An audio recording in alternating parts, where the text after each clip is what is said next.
السلام علیکم جی۔ لاپتہ افراد کی بازیابی کے لیے آج ایک بہت بڑی پیش رفت سامنے آئی ہے اور پاکستان کا ایک بہت بڑا مسئلہ ہے۔ پہلے بلوچستان میں، خیبر پختونخوا میں، اور پھر پاکستان کے سنٹرل میں تحریک انصاف کے ساتھ ان کے کچھ لوگوں کو بھی اغوا کیا گیا۔ اسپیسیفکلی اگر ہم بلوچستان اور کے پی کی بات کریں تو وہاں پر آواز اٹھانے والے کو لاپتہ کر دیا جاتا ہے۔ ہم نے اکثر دیکھا کہ لاپتہ افراد کے لواحقین کبھی ایک سڑک پر، کبھی دوسری سڑک پر، کبھی ایک شہر، کبھی دوسرے شہر، کبھی تیسرے شہر، کبھی ایک پریس کلب، کبھی دوسرے پریس کلب، اور کبھی کسی سرکاری عمارت کے سامنے دھرنا دیے ہوتے ہیں، احتجاج کرتے ہیں۔ ہم نے دیکھا کہ بلوچستان کی خواتین مہارنگ بلوچ کی قیادت میں اسلام آباد بھی آئیں، اسلام آباد میں بھی آ کے انہوں نے ایک احتجاج ریکارڈ کروایا جہاں پر بہت تشدد ہوا ان پر۔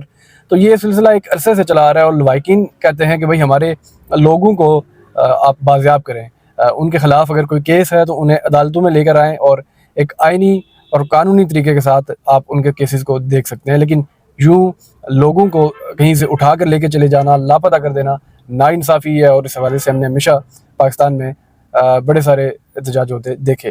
لیکن آج ایک ایسے شخص کو اس کمیشن کا سربراہ بنایا گیا، ناظرین اکرام، جس کی عمر 85 برس ہے، یعنی کہ 100 سال کے وہ ہونے والے ہیں۔ وہ شخص جسٹس فقیر محمد ان کا نام ہے، فقیر محمد کھوکھر۔ تو انہیں اس کمیشن کا سربراہ بنایا گیا۔ یہ ریاست پاکستان کے طاقتوروں کا ایک مذاق ہے۔ ان کی بدماشی جو ہے اس پر انہوں نے مور ثبت کی ہے کہ ہم بدماش ہیں، ہم آپ کے ساتھ مذاق کریں گے۔ لاپتہ افراد کے جو لواحقین ہیں، جو برسوں سے احتجاج کر رہے ہیں، وہ مطالبہ کر رہے ہیں کہ ہمارے لوگوں کو رہا کیا جائے، ان کے ساتھ ایک مذاق ہے۔ انہیں یہ بتایا گیا ہے کہ ہم ہر چیز پر قادر ہیں۔ تو یہ ایک آج بہت بڑا مذاق ہوا ہے، اور یہ ایک سانحہ ہے کہ لوگ سڑکوں پر نکل کر کہہ رہے ہیں کہ اس معاملے پر نظر ثانی کیجئے۔